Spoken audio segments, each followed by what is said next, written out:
Vous a-t-il déjà été conté le récit de cet homme qui passait son temps à fuir la mort? Non? Eh bien, écoutez, un homme, comme la plupart des humains, ne souhaitait pas mourir, mais sa vie semblait n'être guidée que par les dires des autres.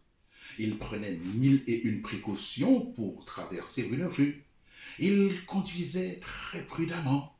Il évitait de passer sous une échelle, voire sous un échafaudage. Son régime carné n'était composé que de viande bien choisie avec grand soin. Il ne buvait que de l'eau d'une source réputée salutaire. Au sortir d'un hiver assez rude, ses amis lui ont conseillé d'être flexitarien parce que la viande pouvait causer de gros dégâts sur sa santé. Notre homme a aussitôt adopté le flexitarisme et il s'est senti bien et même très bien. À quelque temps de là, des végétariens lui ont fortement recommandé d'adopter le végétarisme, non seulement pour avoir un esprit sain dans un corps sain, mais pour que les années de sa vie soient prolongées. Sans préparation aucune, n'ayant écouté que les conseils des adeptes de ce régime, l'homme a échappé de très peu à la mort. La faucheuse, qui n'est jamais déçue, lui a dit que ce n'était que partie remise. Quelques 2 ans après avoir échappé à la mort, des végétaliens lui ont conseillé d'essayer le végétalisme s'il voulait avoir une santé de fer. Au bout d'1 an de ce régime, la mort, toujours prompte à visiter ses sujets, est revenue vers lui. L'homme, mort plus qu'à moitié, dans un râle, lui a signifié qu'il refusait de la suivre. Ne t'en fais pas, ne t'en fais pas, j'attendrai. Je sais que ce jour-là, tu ne seras pas en retard, parce qu'il n'y a jamais eu de retardataire à mes rendez-vous, lui a répondu la mort avec un lugubre sourire qui lui irradiait le visage. Après 9 mois de végétalisme, l'homme est tombé de nouveau malade. Un trouble neuromusculaire causé par une déficience de protéines et de vitamines de toutes sortes l'avait terrassé.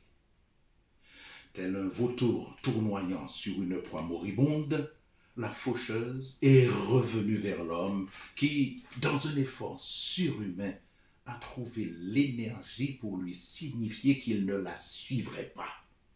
J'attendrai, j'attendrai, lui a redit la mort avant de disparaître aussi soudainement qu'elle était apparue.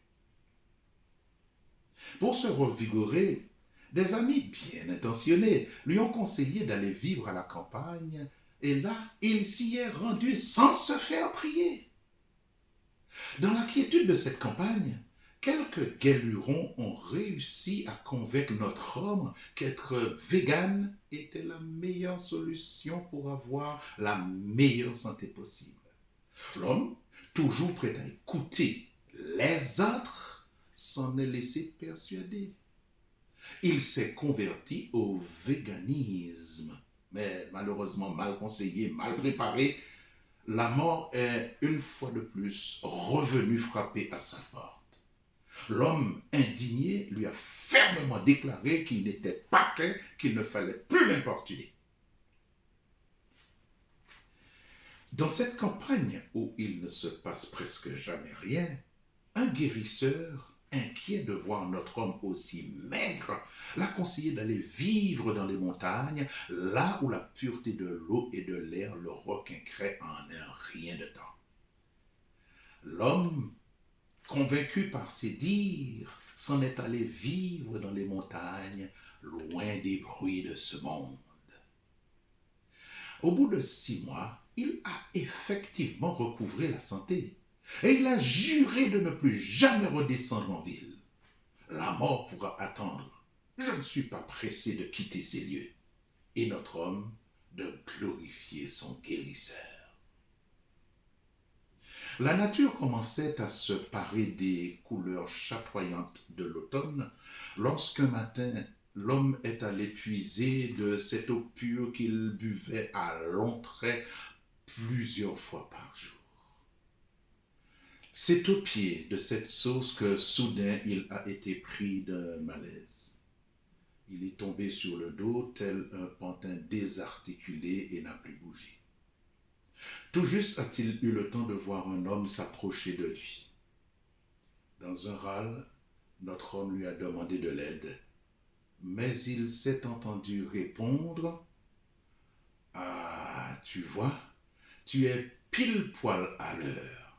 C'est exactement ici que je t'attendais. 5 mois plus tard, des promeneurs ont découvert par hasard ce qu'il restait du corps de cet homme qui avait passé sa vie à fuir la mort. Voyez-vous, cet homme a vécu une vie qui n'était pas la sienne. Il n'a vécu que selon les dires des autres. Il n'a pas compris que le bonheur ne s'acquiert pas, qu'il ne réside pas dans les apparences, mais que chaque homme doit le construire à chaque instant de sa vie et avec son cœur. Il avait passé son temps à regretter tout ce qu'il n'avait pas fait ni eu le courage de faire dans sa vie. Il ignorait où il avait péché, je veux dire en cela, qu'il ignorait quand il avait commencé à oublier de vivre par lui et pour lui. Hélas, il avait passé le plus clair de son temps à se comparer aux autres, à écouter les autres lui dicter ce qui était bon ou mauvais pour lui. Il avait fait plaisir aux autres sans jamais s'apercevoir qu'il se négligeait lui-même. Il faisait partie de cette cohorte de gens qui oublient trop souvent que vivre sa vie ne veut pas dire attendre que l'orage passe, mais d'apprendre à danser sous la pluie. Ne pas laisser sa vie être dirigée par les autres, mais de se surpasser soi-même pour aller plus loin. Plutôt que de rajouter de la vie à ses années, notre homme a fait tout à fait le contraire. Il a voulu rajouter des années à sa vie. La vie, cet étrange ballet qui ne se danse qu'une seule fois. Oh, il eût pu avoir une vie meilleure, mais il n'a jamais pu se défaire des relations toxiques qu'il avait entretenues avec sa famille, sa femme, ses enfants et autres parents. Relations purement pathogènes qui ont été nuisibles et pour lui et pour sa santé mentale. Voyez-vous, appréhender ce genre de comportement est impossible si l'on ne prend pas en cause la folie des êtres. Il vaut mieux perdre 5 minutes de votre vie pour comprendre ces choses plutôt que de perdre votre vie en 5 minutes sans ne les avoir jamais comprises. Le but de votre voyage, de votre quête, est de parvenir à percer le mystère des choses de la vie. Il est bon de prendre soin de son corps, comme le réclame son Créateur du reste. Mais croire ou faire croire aux autres que vous pourrez prolonger votre vie, ne serait-ce que de 50 cm par des régimes aussi divers que variés, est totalement fallacieux, totalement illusoire. Ne cherchez pas à ressembler aux autres. C'est de la diversité qui fait la beauté du monde. Tenez, les doigts de votre main se ressemblent-ils tous?